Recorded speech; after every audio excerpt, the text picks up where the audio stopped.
6 ہجری میں صلح حدیبیہ نام کا امن کا معاہدہ ہوا تھا، لیکن قریش کے حامی قبیلہ نے مسلمان کے ساتھی بنو خزا پر حملہ کر دیا جو اس معاہدے کی خلاف ورزی تھی۔ اس پر رسول صلی اللہ علیہ وسلم نے 10,000 صحابوں کا لشکر تیار کیا اور مکے کی طرف روانہ ہو گئے۔ رسول صلی اللہ علیہ وسلم نے داخل ہونے سے پہلے سب کو امن کا پیغام دیا۔ جو اپنے گھر میں رہے گا اسے امن ملے گا، جو ابو سفیان کے گھر میں رہے گا اسے بھی امن ملے گا، جو مسجد حرام میں رہے گا اسے بھی امن ملے گا۔ لوگ ڈر کے مارے گھروں میں چھپ گئے، لیکن کوئی جنگ نہیں ہوئی۔ رسول صلی اللہ علیہ وسلم نے کعبہ میں داخل ہو کر 360 بتوں کو گرا دیا اور کہا، جاء الحق وزہق الباطل، حق آ گیا اور باطل مٹ گیا۔ سورہ اسراء 1781۔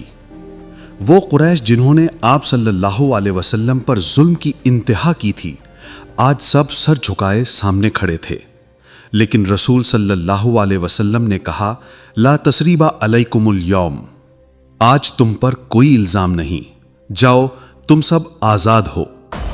ریفرنس ابن اسحاق سیرت النبی۔ یہ رسول صلی اللہ علیہ وسلم کی رحمت اور انسانیت کا سب سے بڑا ثبوت تھا۔